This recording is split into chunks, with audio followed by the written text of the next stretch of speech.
Được anh nhỉ, nào làm lại tiếp đi. Nào tiếp nào. Chỗ nào. Ôi dồi ôi đẹp thế. Ôi dồi ôi. Chân chả có cái nông nào nào. Ôi dồi ôi quá tuyệt vời luôn.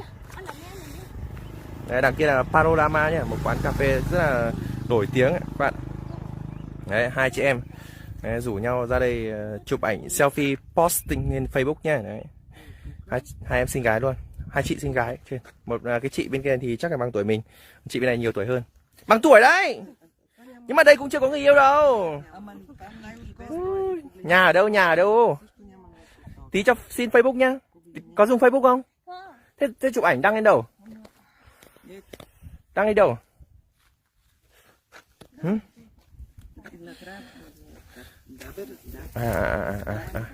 Đừng có nhảy xuống đấy nhá. Ôi gì quá đây, làm kiểu gì này?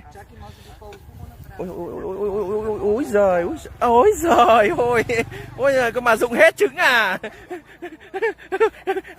Phải vén cái váy. Nguyên Nhân giết. Úi giời ơi, úi giời. Đây nha anh em nhá, đây là nguyên nhân giết người hàng loạt nhá. Đấy, 1 triệu sinh linh bé bỏng ra đi vì chị xinh gái này, chị chụp ảnh đăng Facebook. Đấy. Úi giời ơi. Đấy, đừng có bảo nhá. Đấy, style hơi good đấy. Đấy, úi giời ơi. Bay à? Đây là điệu gì đây? Thiên Nga dậy chết à? Úi giời. Ôi giời, điệu thế nhỉ? Úi giời ơi, chân chả có cái lông nào. Lông chân cạo hết rồi à?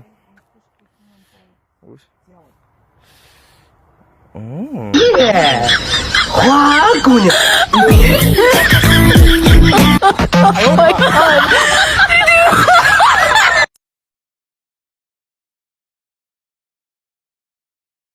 Không bắt chồng rồi nhá. Không thể bắt đâu nhá, nào. Người ta chỉ có người bắt vợ chứ không, người ta bắt vợ nhá, không bắt chồng nữa nhá, không chơi, không manh động nhá. Đây giai đẹp nhưng không dễ dãi nhá. Sướng à. Thôi về rồi, thôi không bắt đâu, đừng có bắt rồi ơi.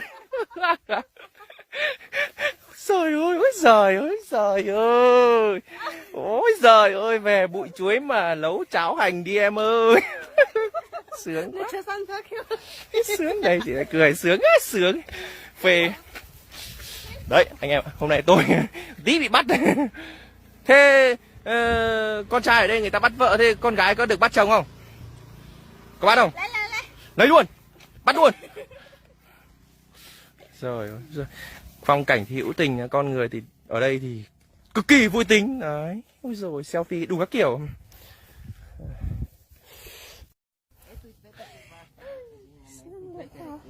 Selfie nào, làm dáng đi. 2, 3 nào. Úi giời ơi, điệu chưa? Úi giời xinh thế nhỉ. Úi giời ơi, điệu chưa? Bao nhiêu tuổi rồi? 18 tuổi chưa? 30 tuổi rồi. 30 tuổi ra. Có chồng chưa? Có người yêu chưa? Hả? Không có chồng à? Ô thế là ế à?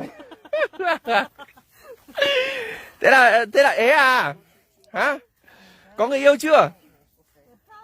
Ồ, thế cứ selfie này đăng ảnh Facebook thì có mà nhiều anh chết. Đấy, đây là kinh chưa? Ấy, thấy chưa? Úi giời ơi, đấy, thấy chưa? Đây là tội phạm là giết người hàng loạt nhá. Đấy. Úi giời ơi. Úi giời, đăng Facebook thì nhiều anh chỉ có chết. Úi giời, say chưa?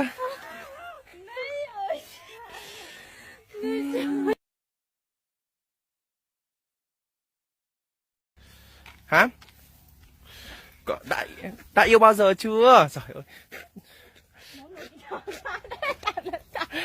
Đại người hỏi thật mà, Không biết nở thôi. thế có chưa? Shippo à? Shippo hả? Ừ. Shippo thả nó mông à? Thả nó mông à?